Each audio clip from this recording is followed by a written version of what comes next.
छोटा था तब माँ बाप ने चलना सिखाया, थोड़ा बड़ा हुआ तो टीचर्स ने पढ़ना सिखाया, फिर भाई बहनों ने कुछ एटिकेट्स, मैनर्स और तौर तरीके सिखाए, फिर हाई स्कूल में गया तो नॉलेज गेन करना सीख गया, कुछ शहरों में गया तो वहाँ के अपने अपने तौर तरीके सीख गया, वहाँ की दुनियादारी सीख गया और आगे चलते चलते जैसे काम करने लगा हर चीज़ सीखने ही लग चुका था। जो रास्ते में चीज़ आ रही थी उसको हाँ बोल रहा था। I was saying yes to every opportunity whatever was coming my way, because we were taught like that. हमें हर चीज़ के लिए हर किसी ने हाँ करना सिखाया, बट एक चीज़ हमें किसी ने सिखाई नहीं और वो थी how to say no.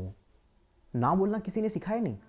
How important it is to say no, वो चीज़ किसी ने बताई नहीं।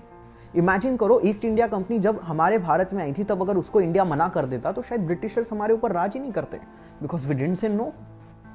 एक आधे रिलेटिव के कोई फंक्शन में जाके गुलाब जामुन पे किसी ने फोर्स किया होगा तो याद करो वो एक एक्स्ट्रा गुलाब जामुन को जब तुम मना नहीं कर पाए थे, याद है वो एक एक्स्ट्रा गुलाब जामुन को जब तुम मना नहीं कर पाए थे क्योंकि you were not taught to say no. एक आधा संडे डिनर इमेजिन कर लो यार, किसी संडे डिनर पे तुम्हारे दोस्तों ने बुला लिया, कोई असाइनमेंट तुम्हें करना था बट तुम उठ के चले गए because you were not taught to say no. So this video is all about how to say no.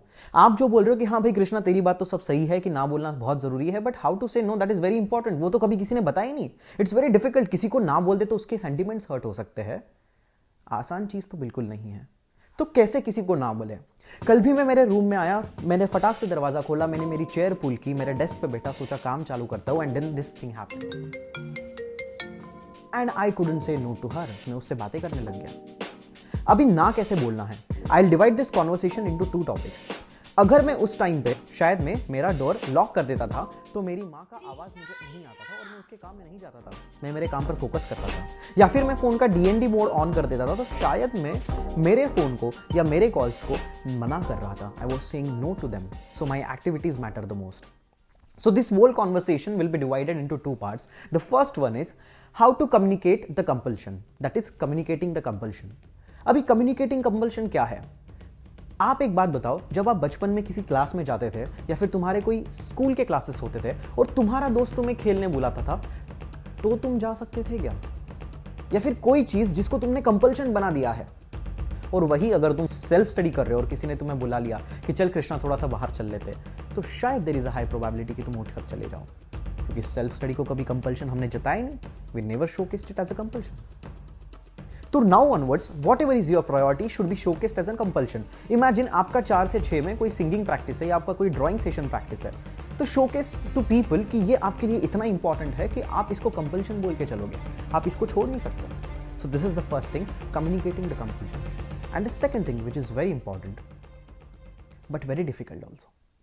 आप मुझे एक चीज बताओ, एक चीज को ना बोलना अगर इतना डिफिकल्ट है तो आप ये नहीं सोच रहे हो कि आप जब किसी को आपका समय दे रहे हो, आप जब किसी को हाँ बोल रहे हो, say for example there are n things in your life, there are n things in your life, and whenever you are saying yes to somebody, जब भी आप किसी को हाँ बोल रहे हो, at the same time आप n-1 चीजों को ना बोल रहे हो.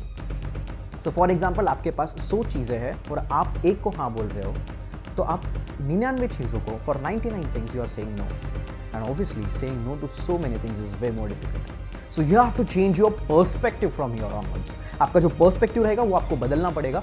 आप कभी भी किसी को आपका समय दे रहे हो या आप जब भी किसी को हाँ बोल रहे हो, तो आपको ये चीज सोचना है कि बाकी सब कामों को आप ना बोल रहे हो उस समय के लिए. Is it so important to give my time to that person? Decide your own way.